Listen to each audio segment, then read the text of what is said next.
ஒரு விவசாயி காலையில் எழுந்து வயலுக்கு போகும்போது அவன் தோல்ல இருக்கிற கலப்பையோட வெயிட்டை விட அவன் மனசுல இருக்கிற கடனோட வெயிட் தான் அதிகம். ஒரு பக்கம் வறட்சி, இன்னொரு பக்கம் பருவமழை ஏமாற்றம், விளைஞ்ச பொருட்களுக்கு சரியான விலை இல்லை. இதுக்கு நடுவில் கூட்டுறவு வங்கியில வாங்கின கடனை எப்படி திருப்பி கட்ட போறோம்னு தெரியாம தூக்கத்தை தொலைச்ச 14,43,000 குடும்பங்கள் தமிழ்நாட்டில் இருக்காங்க. ஆனா இருண்டு கடந்த அந்த விவசாயிகளோட வாழ்க்கையில ஒரு மிகப்பெரிய வெளிச்சம் வந்திருக்கு. தமிழ்நாடு முதலமைச்சர் திரு விஜய் அவர்கள் சுமார் 6,000 கோடி ரூபாய் மதிப்பிலான பயிர்க்கடன் தள்ளுபடி அறிவிச்சு ஒரு பொலிட்டிக்கல் மாஸ்டர் ஷோ கொடுத்திருக்காரு. இந்த அதிரடி முடிவோட பின்னணி என்ன, யாருக்கெல்லாம் லாபம், 45 நாளுக்குள் அரசுக்கு வந்திருக்கும் மிகப்பெரிய நெருக்கடி என்ன, வாங்க லோகன் டாக்கீஸ்ல அக்குவேர் ஆணிவர பிரிச்சு பார்ப்போம். இந்த அதிரடி ஆக்ஷன் எப்போ தொடங்குச்சுன்னா, கடந்த மே 25ஆம் தேதி அன்னைக்கு குறு மற்றும் சிறு விவசாயிகளுக்கு தலா 50,000 வரையிலான பயிர்க்கடன் தள்ளுபடி செய்யப்படும் ஒரு அறிவிப்பு வெளியாகிச்சு. உடனே அரசியல் களம், விவசாய சங்கங்கள் கொந்தளிக்க ஆரம்பிச்சாங்க.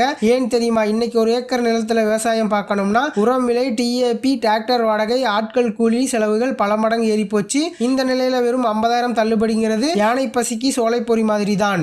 எங்களுக்கு முழுமையான தள்ளுபடி வேணும்னு மாநிலம் முழுக்க போர்க்குரல் வெடிக்குது. சாதாரண அரசாங்கமா இருந்தா என்ன பண்ணுவாங்க, ஒரு கமிட்டியை போட்டு பரிசீலிக்கப்படும் சொல்லி இழுத்தடிப்பாங்க. ஆனா ஈகோ பார்க்காமல் இறங்கி வந்தாங்க. மே 25ஆம் தேதி கிளம்பிய போர்க்குரல் வெறும் 20 நாள் கேப். ஜூன் 15ஆம் தேதி தலைமை செயலகத்துல முதலமைச்சர் விஜய் தலைமையில ஒரு அவசர மறுஆய்வு கூட்டம். இது சாதாரண மீட்டிங்ல அரசாங்கத்தோட வார் ரூம். அந்த கூட்டத்தோட முடிவுல வந்த அறிவிப்பு தான் எதிர்கட்சிகளுக்கு செக்மேட்டு. கூட்டுறவு வங்கியில 75,000 ரூபாய் கடன் வாங்கிய விவசாயிகளுக்கு 100% முழு தள்ளுபடி. நீங்க பேங்குக்கு ₹1 கூட கட்ட வேண்டாம். ஒருவேளை நீங்க லட்சக்கணக்கில் கடன் வாங்கியிருந்தாலும் உங்களுக்கு ஒரு மினிமம் கேரண்டியா தலா 35,000 வரை கட்டாயமாக தள்ளுபடி செய்யப்படும். இதுல இன்னொரு தரமான பாலிசி இருக்கு. பழைய அறிவிப்புல பெரு விவசாயிகளுக்கு தள்ளுபடி கிடையாதுன்னு சொல்லியிருந்தாங்க. ஆனா இந்த புதிய அறிவிப்புல 93,000க்கும் மேற்பட்ட இதர பெரு விவசாயிகளுக்கும் இந்த 30,000 ரூபாய் தள்ளுபடி வழங்கி ஒட்டுமொத்த விவசாயிகளையும் இந்த திட்டத்துக்குள்ள கொண்டு வந்திருக்காங்க. சரி, இதனால களத்துல என்ன மாற்றம் வரப்போகுது? 1/5/2025 முதல் 28/2/2026 வரை வாங்கிய கடன் மட்டும்தான் தள்ளுபடி செய்யப்படுங்கிறது நிபந்தனை. இந்த காலகட்டத்தில் கடன் வாங்கிய 14,43,504 விவசாயிகள் நேரடியா பயனடைய போறாங்க.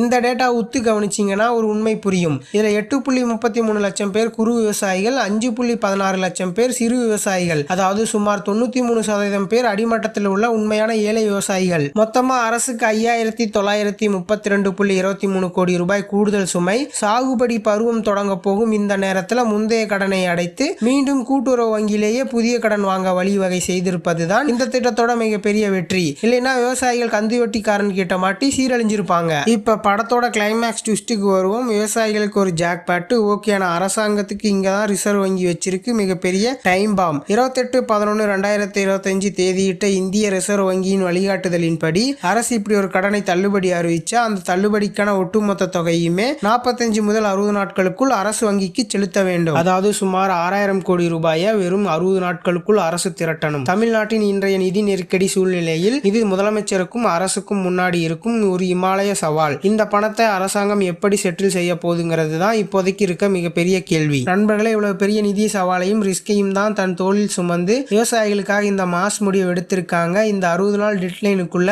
அரசு இந்த தொகையை எப்படி சமாளிக்க போகுதுன்னு நம்ம பொறுத்திருந்து தான் பார்க்கணும். ஆனா விவசாயிகளின் நலனுக்காக எடுக்கப்பட்ட இந்த அதிரடி முடிவை பற்றி நீங்க என்ன நினைக்கிறீங்க? எதிர்கட்சிகளுக்கு வைக்கப்பட்ட இந்த அரசியல் செக்மேட் எப்படி இருக்கு? மறக்காம உங்க கருத்தை கீழே இருக்க கமெண்ட்ல பதிவு பண்ணுங்க. இந்த வீடியோ உங்களுக்கு பிடிச்சிருந்தா ஒரு லைக்கை தட்டி விடுங்க. ஒவ்வொரு விவசாயிகளுக்கும் உங்க நண்பர்களுக்கும் ஷேர் பண்ணுங்க. மேலும் இது போல ஆழமான சினிமேட்டிக் அரசியல் மற்றும் சமூக பகுப்பாய்வுகளை தொடர்ந்து பார்க்க நம்ம லோகன் டாக்கீஸ் சேனலை ஃபாலோ அண்ட் சப்ஸ்கிரைப் பண்ணிக்கோங்க. அடுத்த வீடியோல சந்திக்கிறேன். டாடா, பாய்.